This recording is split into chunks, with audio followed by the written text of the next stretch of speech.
Dr. Phil Gatcha here with an important topic, a brain chemical called dopamine. You make this. If you don't make it, let's look at this graph. We're going to see some problems. If you don't make this neurotransmitter called dopamine in the substantia nigra compacta of the brain. Now, I couldn't draw the substantia nigra compacta, so I just drew a shower head. And from that shower head, you see this dopamine representative picture sprinkling and showering over the brain. Look, folks, what happens if you don't have dopamine? You feel worthless. You feel hopeless. Self-destructive thoughts. You are a person who cannot handle stress. You get angered. You get aggressive when you're stressed. You feel tired even if you've had a full night of sleep. You don't want to be around people. You isolate. You have an unexplained lack of concern for your loved ones. You can't finish tasks. You get angry for really no reason, minor reasons. This dopamine issue, I can't tell you how many times I have people who you would never suspect come to us with that list of symptoms. And it's a sad thing, it's a broken thing, especially when these people retreat thinking they're either messed up, they have a problem, or that they need to medicate, whether it's self-medication or prescriptions. If this problem is related to a severe psychiatric illness, then sure, let's get you to the right person. But if this problem is related to lack of a raw material that your body must have in order to function properly, then that makes no sense and we should fix it. So let's jump into dopamine. Dopamine is made in the brain. It's called the central nervous system, and it's made in the peripheral nervous system. So my weird little picture here of this human body, let's cover the peripheral. So you make dopamine in the periphery of the nervous system, and it's responsible for your physiologic arousal in something called the sympathetic nervous system, also known as fight or flight. So anytime you've had your heart start racing and your body puts glucose, sugar into the bloodstream to get you into an arousal mode where you can run or fight or take the test or deal with that stress that you're under, and your heart's racing fast and your body is doing all kinds of different things and the heart's fluttering, and that's your fight or flight. That's your sympathetic nervous system. Controls the kidneys, the heart, the immune system, your blood pressure, and a bunch more. Now, what if you need some dopamine in the brain and you're a nervous person, you're always in fight or flight? People say like, well, I know I must have a bunch in here in my body. How come I can't get it to the brain? Something called the blood-brain barrier. The blood-brain barrier is why things that should not get into the brain don't get into the brain. You don't want everything that's in your blood to get to the brain. So that's what this barrier is for. However, the raw materials, the amino acids that make up dopamine, they have to be first eaten. So I'm going to give you a list of foods in a second that you need to get to make dopamine. You have to digest them. So if you have digestive issues, that's a deal breaker there.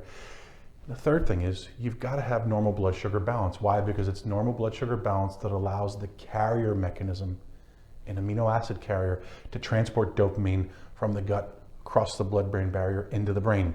I'm going to give you a solution that if you don't have that, how we can help you with it.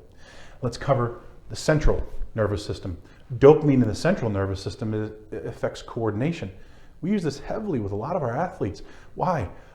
If the brain can fire properly, your coordination, your hand-eye, your hand-foot, your eye-foot coordination, how your body works, our soccer, our football, and some of our fighters, this is a big thing for them. What about motivation? Dopamine is associated with those people that are always up.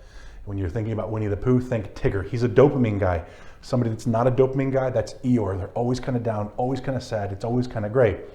Your reward, people that get excited to do little things and just go after those goals and achieve them and they have a great time, versus those people who nothing really makes them happy. Why bother trying? And when they do try and they get the reward that they wanted, they always feel let down. That's a dopamine issue. What about cognition, cognitive ability, your ability to think and process and operate without a fog or being in a haze, and your ability to have good attention, to focus without becoming fatigued, and to have a great mood, to be something better than angry or agitated or depressed or lonely. Then last, it's learning, the ability to pick up new data, to process it, and to keep it, to make it yours. So dopamine to the brain is psychological arousal. Dopamine to the body is physiologic arousal. And let's cover some of the raw materials. This is the foods that you want to eat in order to get dopamine. So we want foods high in phenylalanine. Phenylalanine is the amino acid building block for dopamine. We want beef, cheese, chocolate, eggs, fish, oats, pork, and turkey. So if you get those foods and you have a proper blood sugar response, you can make dihydroxyphenylalanine. Dihydroxyphenylalanine is where you get the word DOPA, the acronym DOPA.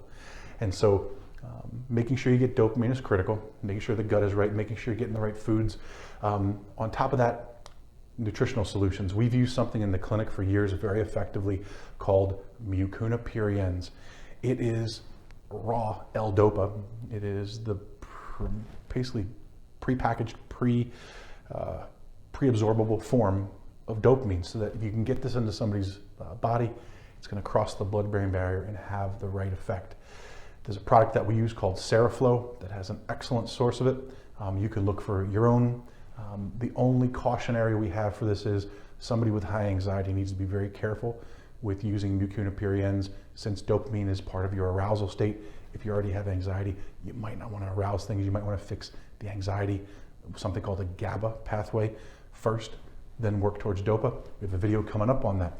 If these issues are troubling you, a loved one, feel free to reach out to us. Feel free to take some of the simple actions we've already talked about.